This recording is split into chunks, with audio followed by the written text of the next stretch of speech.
sahabat Kipo, jumpa lagi dengan saya Zizi.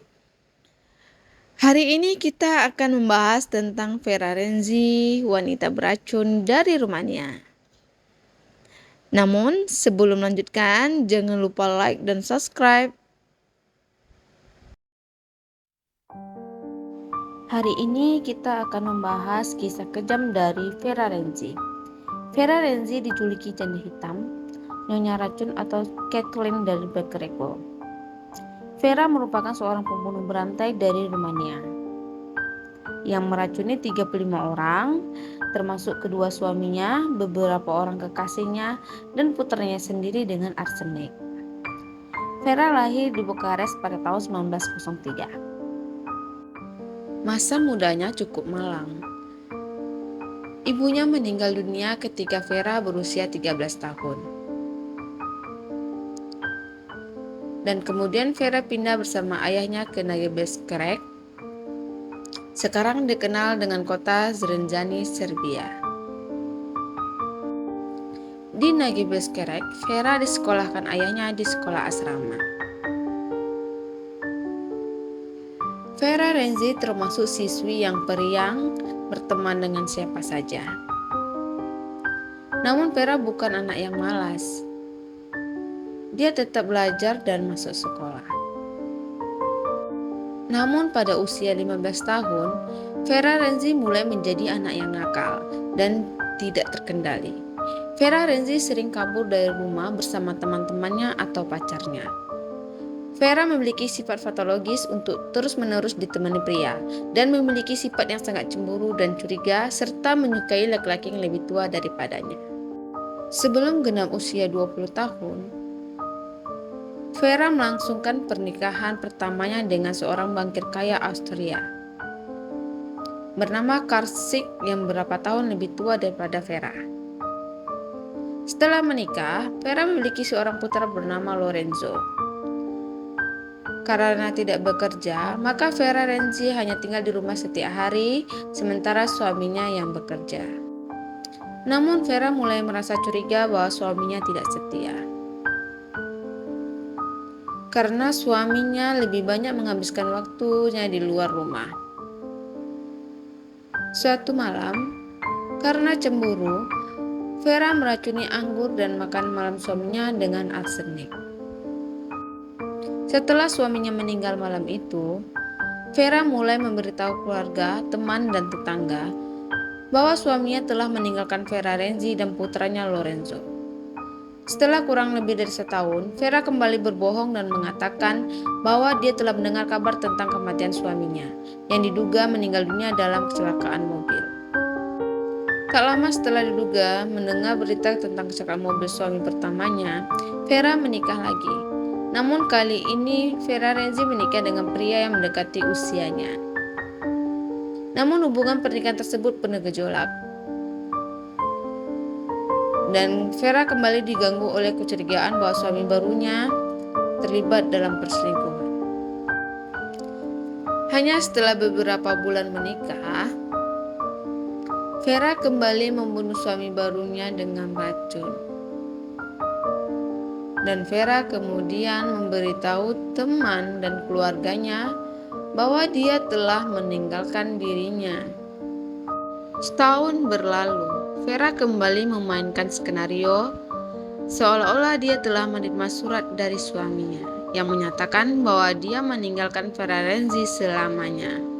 Meskipun Vera Renzi tidak menikah lagi, Vera menghabiskan beberapa tahun berikutnya dengan berselingkuh dengan siapapun. Beberapa di antaranya Vera Renzi lakukan secara sembunyi-sembunyi dengan pria yang sudah menikah atau lainnya secara terbuka. Lelaki yang selingkuh dengan Vera Renzi berasal dari berbagai latar belakang dan posisi sosial. Semua akan hilang dalam beberapa bulan, minggu, dan bahkan ada hanya dalam hitungan hari setelah terlibat asmara dengannya. Apabila ada yang bertanya tentang hilangnya mereka, Vera Renzi kembali memainkan sandiwara dan mengarang cerita tentang mereka yang tidak setia dan meninggalkannya. Namun akhirnya Vera Renzi ditangkap setelah meracuni kekasih terakhirnya yang merupakan seorang petugas bank bernama Milorad. Milorad adalah pria beristri.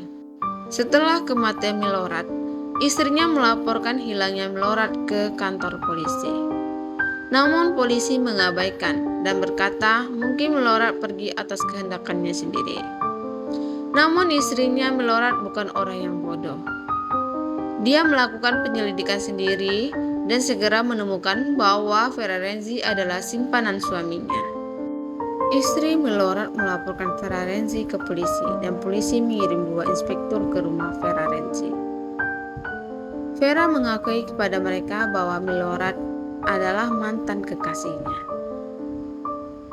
Vera berkilah bahwa Milorad menyukainya karena terkesan dengan kecantikan, kekayaan, dan reputasinya yang luar biasa.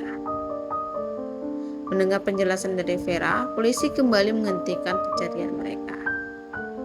Namun istri Milorad membawa bukti hilangnya Milorad ke polisi. Kemudian polisi mendapat surat perintah penggeledahan dan menemukan ruang bawah tanah bundar yang terkunci. Di dalamnya ada 35 ruang, masing-masing dengan peti mati berlapis seng di dalamnya. Di tengah ruang bawah tanah ada kursi berlengan merah, lilin besar, dan sebotol sampahnya kosong. Vera berkilah mengatakan kepada mereka bahwa itu semua adalah anggota keluarganya yang dikuburkan di dalam peti-peti tersebut. Vera berusaha menahan mereka untuk membuka peti-peti tersebut.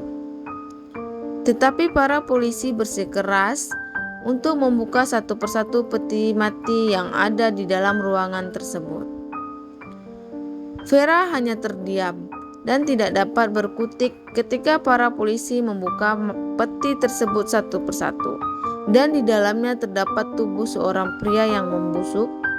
Sedangkan di dalam peti yang lain, para polisi menemukan mayat yang sudah menjadi tulang belulang. Saat ditangkap, Vera Renzi mengaku telah meracuni mereka semua dengan arsenik. Vera melakukannya karena Vera merasa mereka tidak setia kepadanya, atau ketika Vera yakin minat mereka terhadapnya mulai memudar. Vera juga mengaku kepada polisi bahwa kadang-kadang Vera Renzi suka duduk di kursi dan menatap satu persatu peti mati semua mantan kekasihnya. Vera dinyatakan bersalah atas 35 pembunuhan dan dijatuhi hukuman mati. Namun pada saat itu, Yugoslavia tidak mengeksekusi perempuan. Vera dijatuhkan hukuman penjara seumur hidup.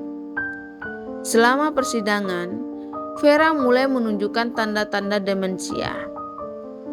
Situasinya semakin memburuk.